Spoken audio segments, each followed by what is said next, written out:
Assalamualaikum warahmatullahi wabarakatuh.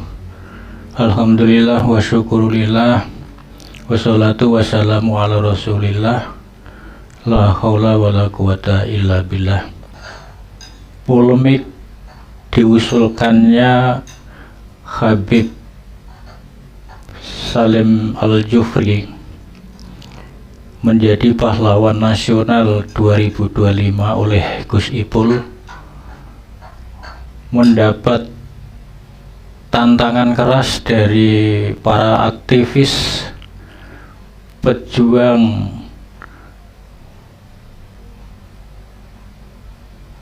kemerdekaan dari penjajahan spiritual oleh kaum Habib. Yang menjadi masalah kenapa Habib tersebut tidak layak menjadi pahlawan nasional karena dia bukanlah warga negara Indonesia atau bukan WNI, dan mereka itu menurut sejarah adalah kaum yang didatangkan oleh penjajah Belanda ke Nusantara atau ke Hindia Belanda, karena waktu itu belum ada negara Indonesia belum berdiri. Nah, oleh karena itulah maka usulan Habib tersebut menjadi seorang pahlawan nasional Indonesia mendapat tantangan keras dan dari berbagai tokoh-tokoh pejuang kemerdekaan Indonesia sekarang ini dari penjajahan spiritual kaum Habib. Nah, untuk mengetahui penjelasan dari sejarawan Bapak Husnu Mufid ini, yaitu seorang sejarawan yang tinggal di Surabaya, mari kita ikuti penjelasan beliau lebih lengkap bersama-sama. Semoga video ini bermanfaat. Saya Syarif, cucu Nabi, berdakwah dengan cinta suci, bukan Habib dari Yaman.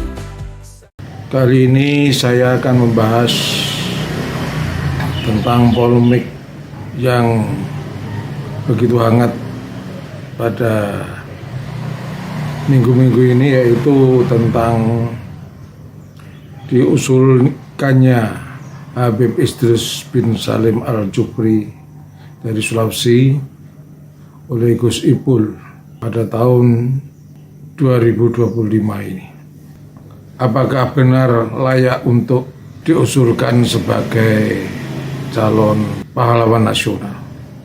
Pemirsa yang saya hormati YouTube channel Husnu Mufid se-Indonesia, saya pribadi selaku sejarawan asal dari Surabaya menyatakan bahwa pengusulan Habib Idrus bin Salim Al-Jufri ini sebenarnya perlu dipertimbangkan mendalam, karena pada tahun 2024 belum terkabulkan menjadi seorang pahlawan nasional. Nah, kenapa tahun 2024 itu tidak berhasil atau gagal jadi pahlawan nasional? Ya, karena banyak sekali hal-hal yang tidak memenuhi syarat tentang kesejarahan. Bila ditinjau dari sejarah, ya, saya sendiri orang sejarah, bahwa perlu diketahui kedatangan dari Habib Alawi itu didatang pada Belanda pasca Perang Diponegoro tahun 1835 mereka mendatangkan orang-orang dari Yaman, yaitu segenerasi dari ayahnya Habib Usman bin Yahya, termasuk Habib Usman bin Yahya. Kedatangan pertama di Pekojan Batavia ini mereka datang dengan sendiri-sendiri ya, seluruhnya laki-laki. Dan kemudian mereka menikah dengan penduduk Batavia, penduduk Jakarta ya. Jadi pada zaman dulu orang-orang Yaman yang pertama kali datang ke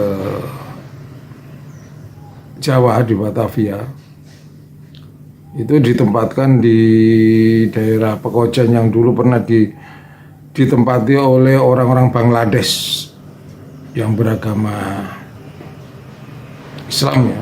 Mereka dibawa oleh Jenderal Raffles dari Inggris yang menjajah tahun 1812. Nah, sekali lagi saya katakan kedatangan pertama mereka dari Hadramaut ini semuanya laki-laki. Dan kemudian mereka dipekerjakan oleh Belanda di perkebunan. Karena waktu itu Belanda sedang gencar-gencarnya mengembangkan perkebunan setelah WOC bangkrut tahun 1717 dan pemilik VOC-nya terbunuh di daerah Afrika sana. Maka bisnis dan aset VOC itu diambil alih pemerintah Hindia Belanda. Awalnya orang-orang Yaman ini menikah dengan penduduk pribumi. Dalam perkembangannya setelah bekerja pada Belanda dan mendapat kemakmuran, termasuk ayahnya Habib Usman bin Yahya yang kemudian kembali ke Mekah lagi, dan Habib Usman bin Yahya tinggal di Jawa, di Batavia hingga meninggal dunia. Kemudian kedatangan orang-orang imigran Yaman yang kedua ini pada tahun 1920 sampai 1930. Ini banyak yang datang ke Indonesia. Mereka datang ke Indonesia karena melihat orang-orang imigran Yaman yang terlebih dahulu itu datang di Batavia ini dalam kondisi makmur ya, karena mendapat fasilitas dari Belanda baik rumah maupun pekerjaan. Maka datanglah para imigran Yaman dengan bantuan dari orang-orang imigran Yaman yang sudah hidup makmur di Jawa, Batavia ya. Jadi yang kedua ini ada yang didatangkan Belanda dan ada yang datang dengan bantuan saudara yang sudah memiliki kekayaan yang berlimpah di Batavia. Maka pada antara tahun 1920 sampai 30 ini banyak orang imigran datang ke Indonesia. Tapi Indonesia dulu belum ada ya di Jawa. Dan kemudian mereka menyebar di berbagai daerah Indonesia. Hal ini setelah meninggalnya tokoh Mutfi Habib Usman bin Yahya pada tahun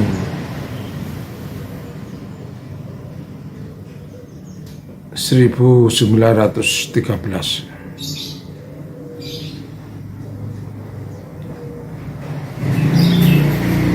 Nah, pada saat itu pula, pada tahun 1920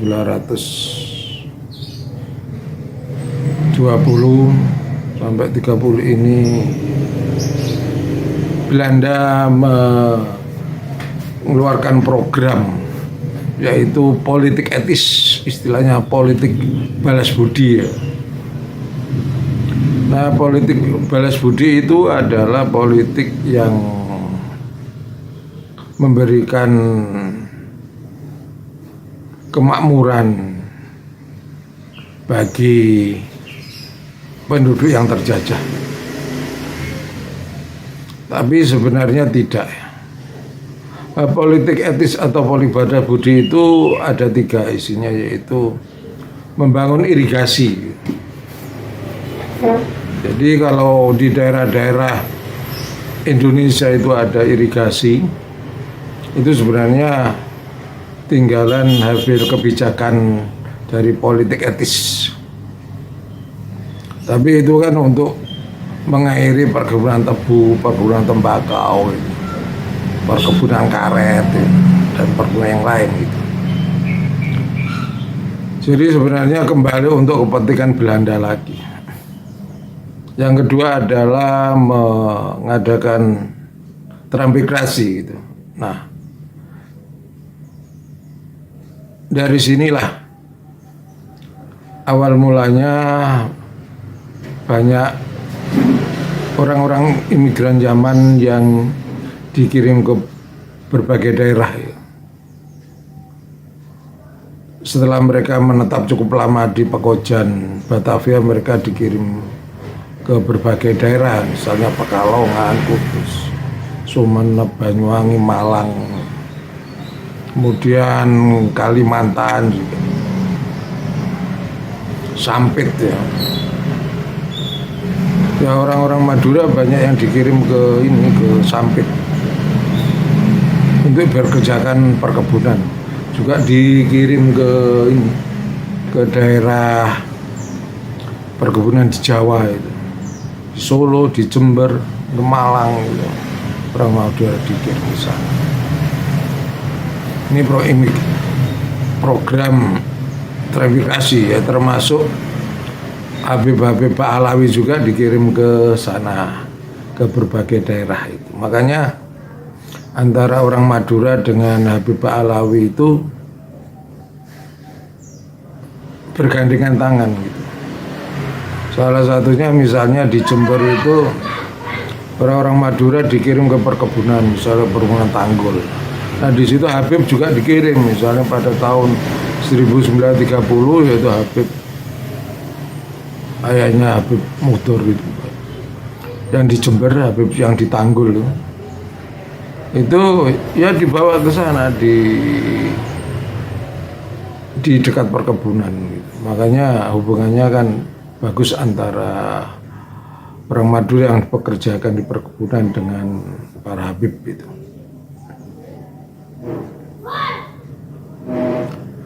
Demikian juga orang-orang Belanda mengirim orang-orang imigran Yaman juga ke daerah Sulawesi. Nah, pada tahun 1920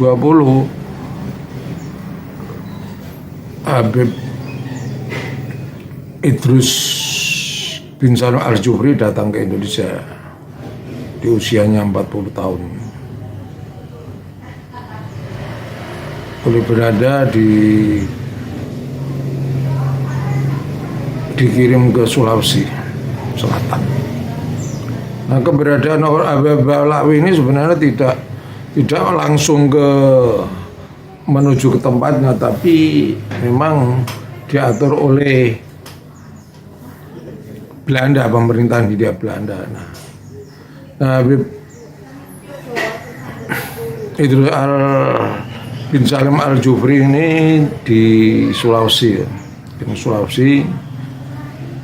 ini sesuai dengan program daripada Belanda, itu politik etis balas budi. Yang isi yang ketiga itu adalah edukasi, perluasan pendidikan. Jadi pada masa itu selain adanya pembangunan irigasi, transmigrasi, dan kemudian yang adalah pendidikan. Jadi pada tahun antara 1901 sampai 1942 ini berjalan politik etis ya. Tapi puncak-puncaknya itu pada tahun 1930, yaitu puncak-puncaknya pembuatan jalan kereta api. Itu merupakan salah satu juga program politik etis, pembangunan irigasi, pengiriman orang-orang Madura dan migran Yaman ke berbagai daerah. Kalau untuk dari Habib Ba'alawi ini lebih fokus pada sebuah pendidikan, maka disitulah Habib Idrus bin Salim Al-Jufri ini mendirikan pendidikan namanya Al-Khairat. Ya, ini sebenarnya sebuah upaya pendidikan dalam rangka untuk mendukung program politik etis yang dicanangkan oleh pemerintah Hindia Belanda dan mendapat dukungan dari pemerintah Hindia Belanda. Oleh karena itu dalam waktu singkat banyak sekali pendidikan Al-Khairat itu berkembang di Sulawesi. Kemudian dikaitkan dengan layakkah Habib Idrus bin Salim Al-Jufri untuk dicalonkan sebagai pahlawan nasional gitu. Di antara kriteria dari syarat untuk menjadi pahlawan nasional adalah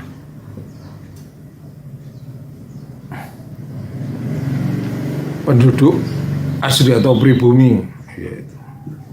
Tapi fakta yang ada bahwa Habib Idrus bin Salim Al-Jufri itu bukanlah orang asli Indonesia, bukan berkebangsaan Indonesia. Dari mulai dia pada tahun 1920 dan meninggal pada tahun 60-an, itu tidak memiliki kewarganegaraan Indonesia dan di-Indonesiakan ketika sudah meninggal cukup lama, yaitu pada tahun 2024 ini, bahwa Habib Idrus Al-Jufri ini dianggap sebagai seorang yang memiliki kewarganegaraan Indonesia. Ini sebenarnya permainan politik yang tidak benar ya. Ya kalau memang tidak memiliki kewarganegaraan Indonesia ya sudah, nggak usah dikasih sebagai kewarganegaraan Indonesia, karena beliaunya kan sudah meninggal. Kecuali kalau masih hidup itu wajar. Ya ini akibat pemaksaan diri beliaunya untuk dicalonkan sebagai pahlawan nasional. Ini berarti sebenarnya ini gugur, tidak sesuai dengan kriteria ya. Satu ini ya. Kalau misalnya ada ini bandara di Palu, yaitu menamakan Mutiara ini Al-Jufri ya.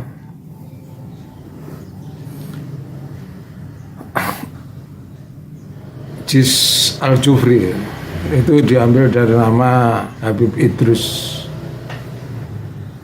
bin Salim Al-Jufri ini sebenarnya adalah pemba'alawian, permainan politik pada tahun 1914. Waktu itu wali kota atau bupatinya itu sebab orang dari keturunan Ba'alawi dan imigran Yaman.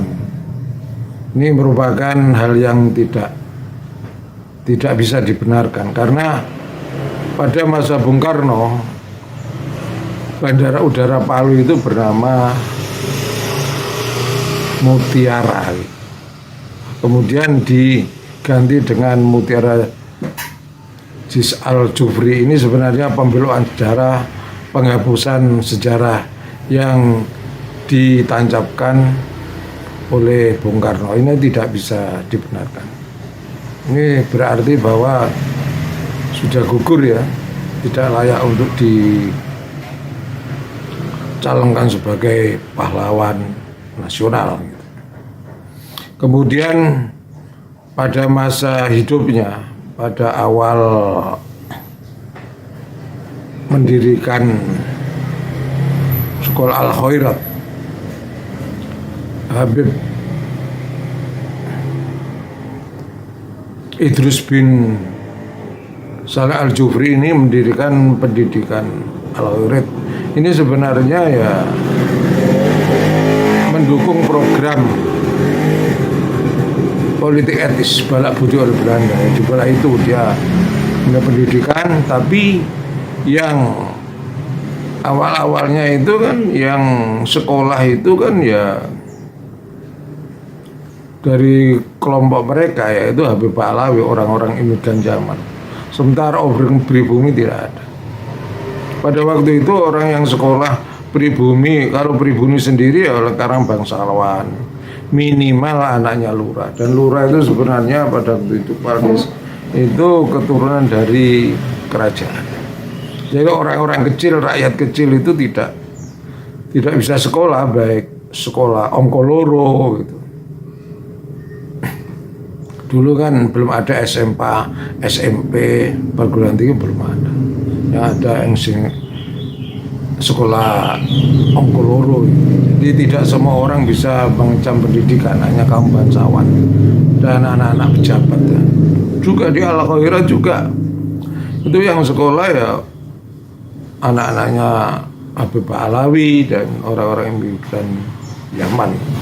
Itu sebenarnya mendukung politik etis. Sementara para kiai-kiai pribumi itu mendirikan pesantren di berbagai daerah. Jadi pasca perang Diponegoro itu mendirikan pesantren di berbagai, diantaranya Kiai Hasyim Asy'ari, terus di berbagai daerah itu mendirikan pesantren, misalnya Kiai Holil Bangkalan, itu putra Kiai Latif. Jadi berbeda ya. Jadi sistem pendidikan antara yang didirikan Habib Ba'alawi,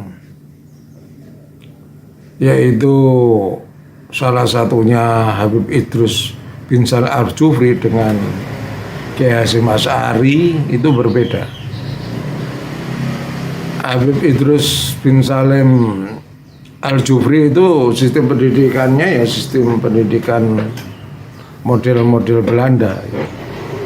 Sementara para kiai pada waktu itu sistem pesantren, sistem pondok pesantren beda jauh. Beda, jadi bisa dibedakan. Hanya Kiai Haji Ahmad Dahlan aja yang sama dengan sistem pendidikan Belanda, karena Kiai Ahmad Dahlan pernah mengajar di sekolah milik Belanda. Nah, pada waktu itu juga ada beda. Jadi sistem pendidikan yang didirikan oleh Kiai Ahmad Dahlan dengan Kiai Hasyim Asy'ari berbeda. Kalau Kiai Ahmad Dahlan ya pendidikan modelnya model sistem pendidikan barat, pakai bangku ya. Juga sama dengan pendidikan Al-Khairat yang didirikan Habib Idrus bin Salim Al-Jufri seperti sama. Sementara kiai-kiai pesantren dari kalangan NU itu ya model pesantren, beda jauh. Kenapa model pesantren, model semaan, model halakoh itu karena kiai-kiai Nusantara itu menolak apa yang dilakukan oleh Belanda. Di antaranya itu tidak mau memakai celana model-model pakaian seperti orang-orang Belanda, tidak mau. Yang kedua, sistem pendidikan pun tidak mau. Kalau ada sistem pendidikan yang model Belanda yang begitu kuat ya baru-baru tahun-tahun ini, pasca reformasi ada perguruan tinggi juga. Tapi awal ada pendidikan modern itu ketika Kiai Haji Wahid Hasyim memimpin Pondok Pesantren Burung, itu baru ada kegiatan pendidikan mendekati istilahnya modern, model pendidikan Belanda. Ada Kiai Haji Wahid Hasyim Asy'ari. Wahid Hasyim, putra Kiai Haji Hasyim Asy'ari, itu mulai ada istilahnya perubahan sistem pendidikan. Tetapi pada masa Kiai Hasyim Asy'ari, pada masa Kiai Haji Khalil Bangkalan itu berbeda jauh. Beliaunya tidak ingin mengikuti sistem pendidikan Belanda. Nah, sementara Habib Idrus bin Salah Al-Jufri ini sebenarnya mengikuti sistem pendidikan Belanda. Nah, sementara Menteri Sosial Saifullah Yusuf ini mencalonkan atau mengusulkan ya Habib Idrus bin Salim Al-Jufri dengan dasar karena dia mendirikan pendidikan sistem pendidikan yang baik. Tapi kan sebenarnya itu sistem pendidikan Belanda untuk mendukung politik etis gitu. Sementara para kiai pada zaman dulu tidak, baik pada zaman Kiai Haji Hasyim Asy'ari maupun pada masa Kiai Khalil Bangkalan gitu. Menurut saya selaku sejarawan ini ya tidak bisa untuk diusulkan. Ini merupakan pengusulan yang kedua kali ya. Sebenarnya Gus Ipul ini harus mengusulkan Kiai Subhi dari Temanggung yang memang dia kan berjuang pada masa perang di Palagan Ambarawa itu. Jenderal Sudirman, Bung Tomo datang pesantren minta restu, minta doa. Dan ini pun sudah diusulkan oleh pemerintahan atau Bupati Temanggung. Cuman hingga saat ini belum ada respon dari Menteri Sosial. Padahal Kiai Subhi ini memang benar-benar berjuang dimintai nasihat. Bahkan Kiai Subhi merupakan seorang kiai yang mengusulkan bahwa senjata yang digunakan para pejuang adalah senjata bambu runcing. Karena pada waktu itu Belanda melakukan sweeping di rumah-rumah. Sekiranya ada senjata ini keris atau pedang itu dirampas, sehingga banyak keris, tombak, pedang itu disembunyikan di belakang lemari ya. Oleh karena itu Kiai Subhi yang ada di Temanggung itu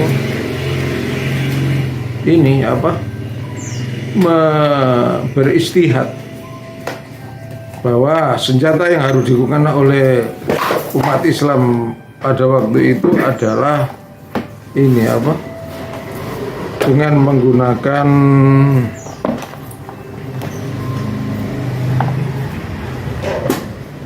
ini bambu runcing. Jadi kalau ada apel besar di Jogja dulu yang orang-orang pakai bambu runcing itu merupakan orang-orang Islam dan Parset.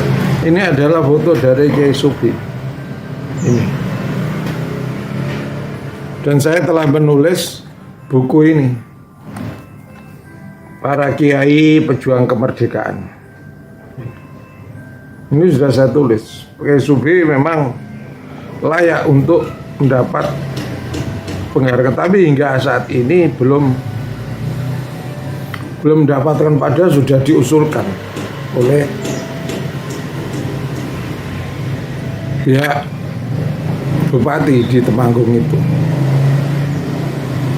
Anehnya, celakanya juga Gus Ipul malah mengusulkan Habib Idrus bin Salim Al-Jufri sebagai pahlawan. Karena apa? Berdasar pada mendirikan sejumlah pendidikan.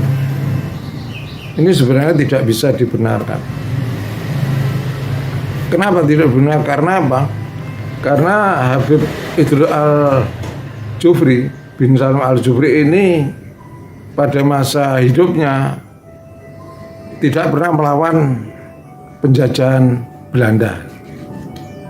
Pada tahun 1930 dia mulai mendirikan pendidikan, ya tidak pernah melawan Belanda. Sampai tahun 1942 Belanda runtuh.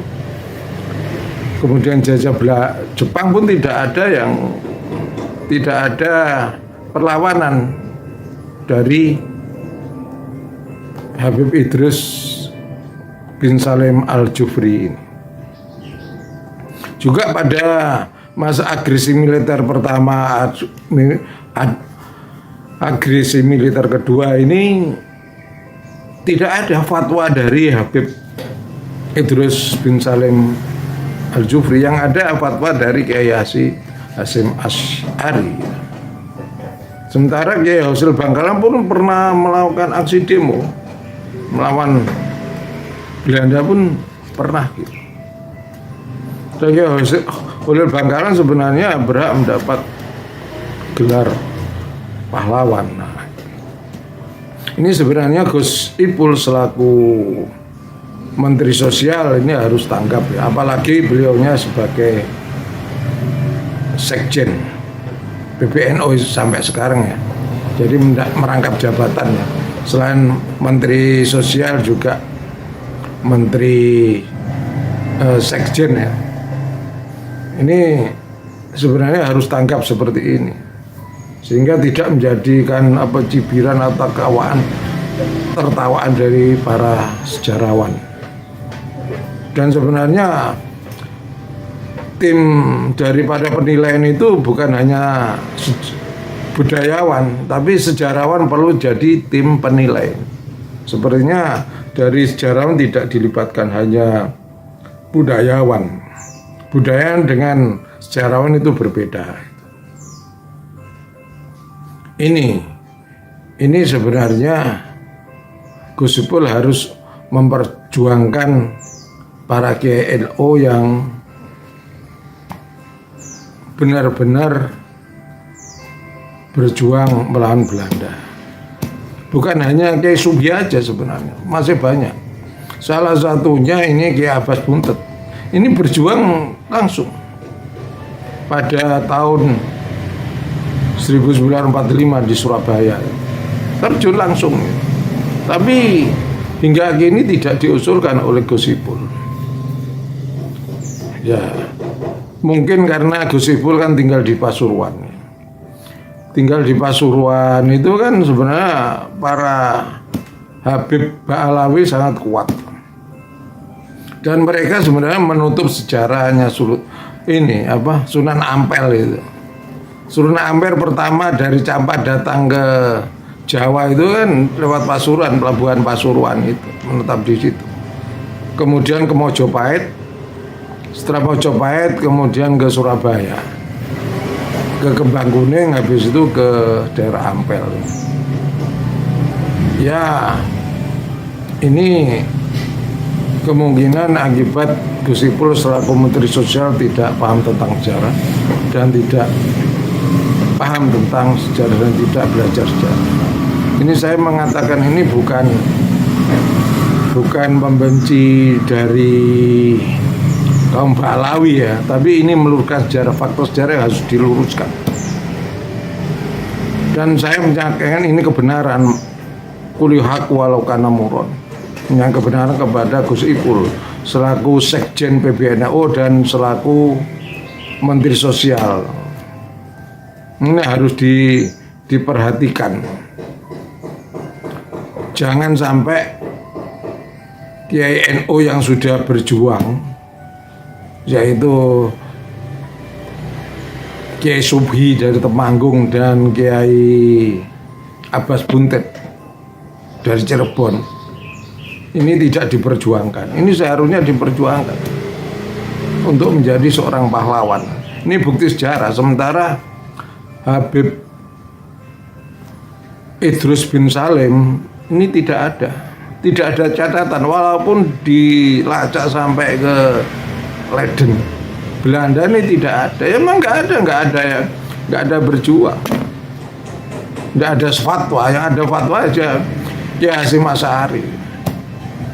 Dan perjuangan orang-orang Sulawesi pun juga dulu banyak para pejuang-pejuang juga. Nah, Habib Idrus bin Salim Al-Jufri ini tidak memberikan fatwa. Ini sebenarnya dalam tinjauan sejarah ini ya sangat tragis. Ya, saya sendiri selaku sejarawan ya, selaku ya ketua takmir Mushola Al-Ikhlas ya, Kiai di kampung ya mengingatkan kepada Menteri Sosial Gus Ipul selaku Sekjen PBNU untuk memperhatikan para kiai kita yang berjuang menentang penjajah Belanda itu. Jangan menutup para kiai. Menutup di sini dalam artian bahwa Habib Idrus bin Salim Al-Jufri diusulkan menjadi pahlawan nasional. Padahal tahun 2024 itu sudah ditolak karena tidak ada data dan bukan warga negara Indonesia asli dan baru diurus pada tahun 2024. Ini sebenarnya kesalahan fatal dari tinjauan sejarah, tidak layak untuk menjadi pahlawan nasional. Kalau soal alasan dia mendirikan banyak pendidikan, orang-orang NU sekarang banyak mendirikan pendidikan seperti pendidikan model Belanda, perguruan tingginya ada, madrasah aliyah itu juga banyak. Jadi meskipun nanti itu Habib Idrus bin Salim Al-Jufri benar-benar disahkan oleh Presiden Prabowo atas usulan Gus Ipul benar menjadi pahlawan nasional, tetapi dalam tinjauan saya tidak sebagai pahlawan nasional dan tidak berhak menyandang sebagai pahlawan nasional ini dalam catatan sejarah maupun tinjauan sejarah. Meskipun saya ulangi, Presiden Prabowo akan menaikkan sebagai pahlawan, tapi dalam catatan sejarah yang autentik Habib Idrus bin Salim Al-Jufri tidak. Dan Menteri Sosial Gus Ipul nanti juga akan mendapat catatan dalam sejarah bahwa Menteri Sosial telah mengusulkan seorang Habib Ba'alawi menjadi pahlawan nasional, padahal tidak mengeperan dalam perlawanan melawan pemerintah Hindia Belanda baik pada masa sebelum penjajahan Jepang maupun setelah Jepang kembali ke tanah airnya, juga pada masa agresi militer pertama dan kedua di Indonesia, di mana agresi militer Belanda pertama dan kedua, Habib Idrus bin Salim Al-Jufri tidak melakukan fatwa untuk berjuang, hanya Kiai Hasyim Asy'ari aja yang mengeluarkan fatwa, dan beliau juga pernah ditahan di penjara Mojokerto. Juga ada tokoh Muhammadiyah juga ditahan di Kalisosok hingga meninggal dunia, dan makamnya di dekat Masjid Ampel. Ini sebenarnya sebuah kesalahan fatal, kebijakan yang sangat fatal dari Menteri Sosial, yaitu Gus Ipul yang merupakan sekjen PBNU. Saya selaku sejarawan sebenarnya miris melihat kondisi ini, di mana orang yang tidak punya andil dalam perlawanan melawan penjajah Belanda, baik pada masa zaman Belanda, zaman penjajahan Jepang, dan adanya agresi militer pertama Belanda dan agresi militer Belanda kedua, tidak ikut berjuang, baik mengangkat senjata maupun melakukan kegiatan dalam bentuk fatwa. Pemirsa yang saya hormati, Gus Ipul saya hormati, inilah fakta sejarah. Saya selaku sejarawan, alumni Fakultas Keguruan Ilmu Pendidikan Sejarah Universitas Negeri Jember, dan alumni pasca sarjana IAIN Sunan Ampel yang pelajari juga sejarah Islam, harus dan saya menyampaikan kebenaran, karena ini demi kebenaran sejarah anak bangsa, kebenaran sejarah nasional Indonesia. Jadi tidak boleh memberi gelar pahlawan kepada sembarang orang, apalagi tidak mempunyai peran sama sekali. Juga kepada tim penilai dari pemerintah yang akan memberikan gelar pahlawan kepada Habib Idrus bin Salim Al-Jufri, yang tidak ada dipikirkan 1000 kali apakah layak atau tidak. Ya, kalau saya selaku sejarawan menyatakan masih tidak layak, karena dalam bukti-bukti sejarah baik tertulis maupun lesan belum ada peran yang signifikan baik angkat senjata maupun dalam bentuk fatwa. Kalau alasannya mendirikan pendidikan cukup banyak, sebenarnya banyak orang-orang NU yang mendirikan pendidikan di Indonesia dan layak untuk mendapatkan gelar pahlawan, seperti Kiai Haji Abbas Buntet, Kiai Haji Subhi dari Temanggung yang sudah diusulkan oleh Bupati, tapi hingga kini belum dapat atensi, belum diusulkan. Demikian saja yang bisa saya sampaikan. Semoga menjadi perhatian Gus Ipul selaku Sekjen PBNU dan Menteri Sosial, dan juga pejabat terkait yang memiliki hak untuk memberikan gelar pahlawan nasional. Janganlah sampai masuk dalam catatan sejarah bahwa telah terjadi pemberian gelar pahlawan nasional terhadap orang-orang yang tidak memiliki catatan sejarah baik lisan maupun tulisan melawan Belanda. Wallahul muwaffiq ila aqwamit thoriq. Wassalamualaikum warahmatullahi wabarakatuh. Wali Songo membawa cahaya, roh suci untuk dunia. Di hati kita mereka ada, menyatukan jiwa bangsa.